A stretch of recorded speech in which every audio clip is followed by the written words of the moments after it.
शांतिपूर्व तरीके से अपनी जायज केंद्र सरकार के द्वारा वादा करने के बाद वादा खिलाफी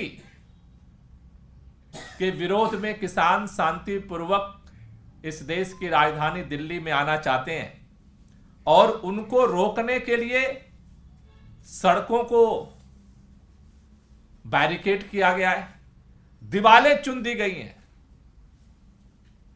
शायद इतनी मजबूत दीवार तो भारत पाकिस्तान के बॉर्डर पे भी नहीं बनी है, वो भी वहां का भी गेट खुलता रहता है, बंद किया जाता है।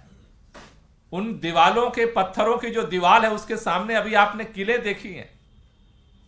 ये किले जो ठोकी गई हैं, भारतीय जनता पार्टी की सरकार ने ये जमीन पर किले नहीं ठोकी हैं, ये किसानों के दिलों पर किले ठोकी जा रही हैं। और अगर भाजपा ये सोचती है कि हम नारा दे रहे हैं कि हम 400 पार आने जा रहे हैं इसलिए किसानों के दिलों पर कील ठोक देंगे, मुझे लगता है कि इससे दर्दनाक और इससे दुर्भाग्यपूर्ण आज भारत के अंदर कुछ भी नहीं हो सकता है। यह दृश्य देख करके कलेजे में ऐसी पीड़ा हो रही है कि क्या पंजाब के किसान भारत के किसान नहीं है? क्या उनकी राजधानी दिल्ली नहीं है? क्या हरियाणा के किसानों की राजधानी दिल्ली नहीं है? क्या उत्तर प्रदेश के किसानों की राजधानी दिल्ली नहीं है? क्या राजस्थान के किसानों की राजधानी दिल्ली नहीं है? आखिर वो कौन सी मजबूरी है भारतीय जनता पार्टी की सरकारों के सामने कि आज किसानों को दिल्ली आने से रोकने के लिए सारी हदों को सरकार पार कर रही है। मदर ऑफ डेमोक्रेसी का भाषण देना एक बात है और मदर ऑफ डेमोक्रेसी की आबरू की रक्षा करना, उसकी मर्यादा की रक्षा करना दूसरी बात है।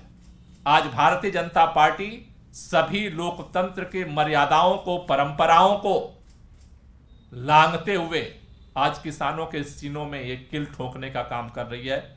यह देश किसी भी कीमत पे बर्दाश्त नहीं करेगा। आखिर हो क्या गया है हमारी सरकार को? एक तरफ आपको इस बात का अहंकार है कि देश के अंदर हम 400 पार सीटें लाने जा रहे हैं और दूसरी तरफ दिल्ली में किसानों के आने से डर लगता है आपको। किसान आने शांतिपूर्वक अपनी मांग को लाने के लिए अगर आना चाहते हैं तो आपको डर किस बात को लगता है? किसान आंदोलन के बाद, जब पिछली बार आंदोलन हुआ था उत्तर प्रदेश के चुनाव से पहले, माननीय प्रधानमंत्री जी ने, किसी मंत्री ने नहीं, किसी विधायक ने नहीं, किसी मुख्यमंत्री ने नहीं, स्वयं देश के प्रधानमंत्री माननीय नरेंद्र मोदी जी ने कहा था कि हम ये तीनों काला कानून जो है उसको वापस ले रहे हैं और किसानों को एमएसपी की जो बात उठी थी उसके लिए कमेटी बनाने की बात हुई थी।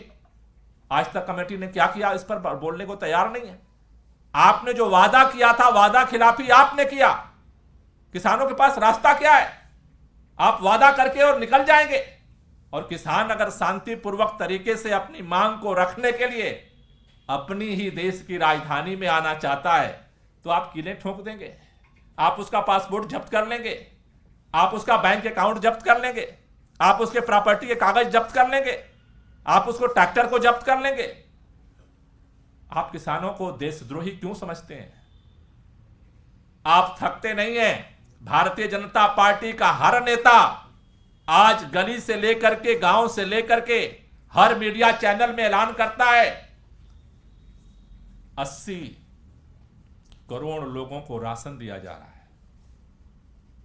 मोदी सरकार 80 करोड़ लोगों को राशन देती है। ये राशन भारतीय जनता पार्टी के कार्यालय में पैदा होता है क्या? वो गेहूं कौन पैदा करता है? किसान पैदा करता है। वो चावल कौन पैदा करता है? किसान पैदा करता है। किसानों की कड़ी मेहनत से पैदावार के आधार पर आप चुनावी फसल तो काटना चाहते हैं,